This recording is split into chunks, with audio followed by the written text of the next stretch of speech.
Welcome back to our show, The Leading Force. With us today we have Maestro Amjad Ali Khan and his illustrious son, Ayan Ali Khan. So Khan Sahab, Sarod, you took it worldwide. One day you decided you need to get out of India and take it to the world. Since then you have been performing all over the world, even today, back to back. The question that comes to mind is today, is it your profession or a passion? How do you see it? I think it's a passion, commitment, it's a way of life. Very You see, to anybody who is interested in Indian classical music, he has to surrender himself to Guru and the God. We never knew what's going to happen tomorrow.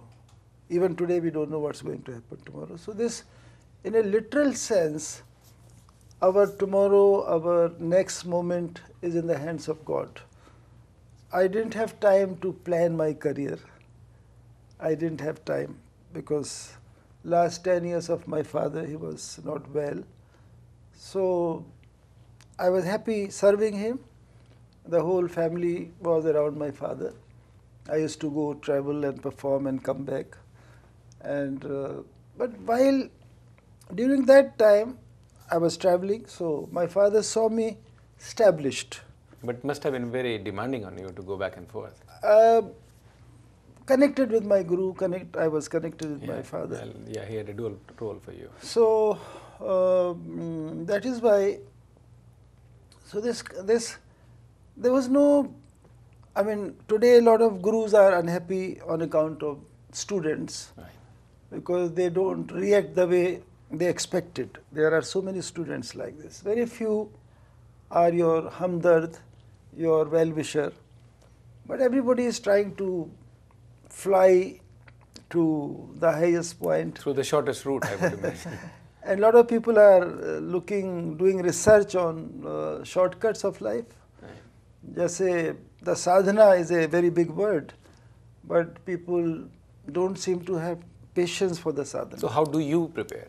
In the such jet-setting life, one country, another city, back and forth, how do you prepare? The meditation and the sound of Sarod, when I'm sitting alone, I'm humming, I'm singing. So all these things, they are so natural. It's such a natural and gradual subjects. So, but many gurus, they were disappointed on account of the students. But I'm very fortunate that my surroundings, I have the best friends of my life is my own sons. I mean, Amane, and they're the best friends of not only children, but my well-wisher. A lot of things I learned during their growing up age. While teaching them, I learned so much.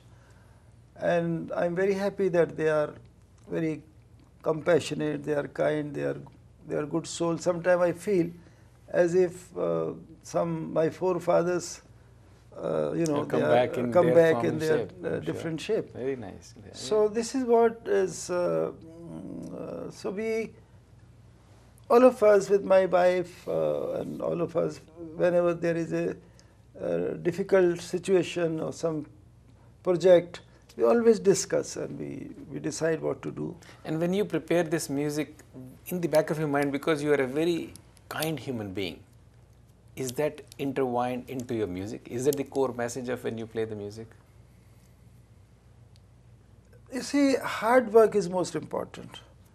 You may be kind, that doesn't help you as a musician.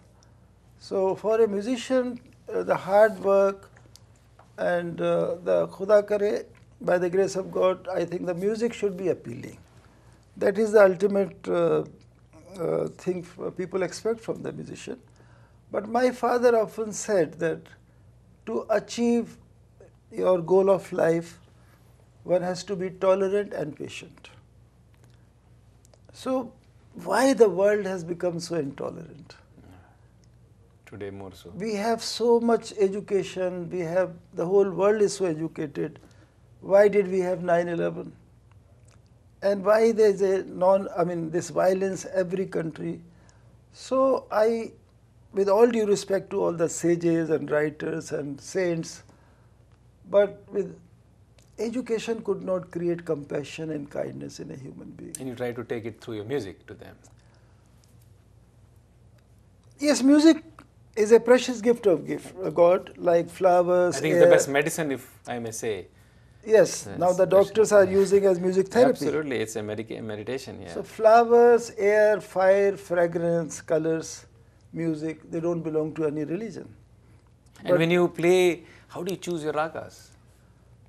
Raga is like a song.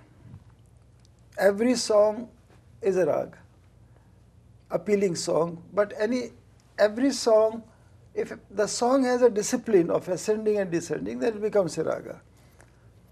So I'm the first one to play songs on the sarod, like Vaishnav Januto, Ram Dhun, Ekla Chalore, Bengali songs, excuse me, Rabindra Sangeet. I'm the first sarod player who recorded with Suchitra Mitra. Another album I recorded with Srimati Girja Devi ji. She is singing Thumri, I am playing sarod with her. So it has been my passion. I have been trying that sarod, I should sing through my instrument.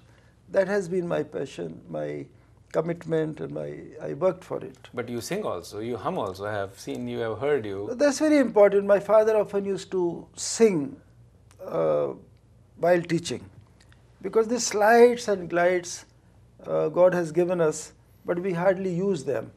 I mean, there is staccato music.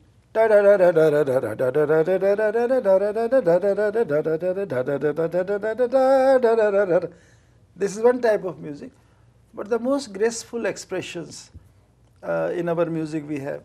Da, ra, ya, ri, ra, ma, da, ri, ra, pa,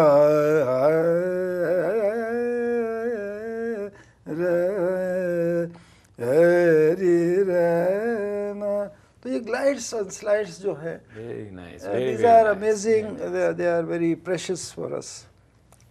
Maestro, you must have heard when you were growing up, and you know even today.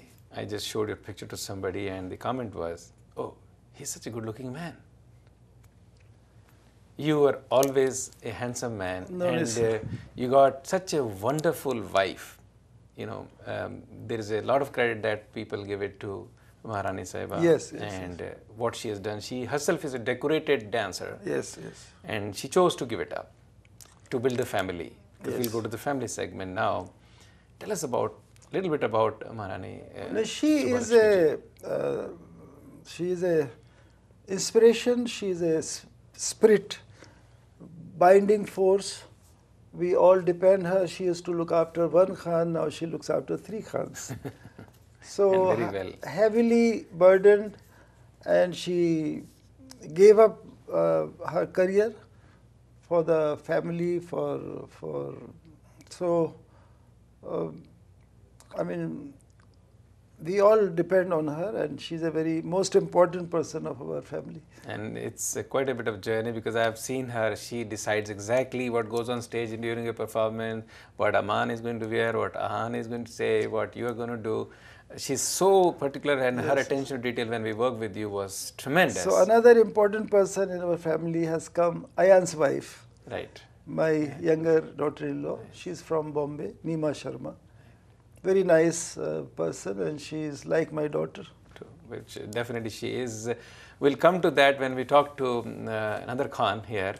Tell us one single moment that you reflect on, you remember with Subbalakshmi ji. Whether as a father, whether as a husband, whether as a friend, she travels with you. Just one moment that captures you, you know. No, she is my hamdard. You see, in Urdu, she is the greatest friend. We are friends, and we are well-wishers of each other. So this is what is most important, more than understanding. We should wish well each other. That is most important. And And then Amanian, I mean, we are. But do you discuss music, Maharani Sahiba? Yes, yes. She understands. She is, of course, from the performing art and the dance side. Yes, but yes. she understands. She is a disciple of Rukmani Arundale, the great Bharatanatyam dancer. She learned in Kalakshetra for 15 years. In fact, I saw her performance in Calcutta, and then I thought God has sent her for me. Was it an arranged marriage or a marriage, the love at first sight? No, it was arranged, but I had to convince, or she had to convince her parents, and they were very kind. They were Mr. P.C. Barua, Mr. Parsuram Barua. So we are very fortunate that we received blessings of all the senior people, all the people around us. So I think the saying is certainly good for you when they say behind every successful man, and here we have 3 men, there is a woman. For now, we talked about Maharani Sahiba, but we'll come back now after the break when we speak to your family, which is the other Khan in your family. We'll be back after a short break on the Reading Force, and with us today we have Maestro Amjad Ali Khan Sahib and Ayan Ali Khan, and we'll discuss briefly again on their lives as a family. Stay right there.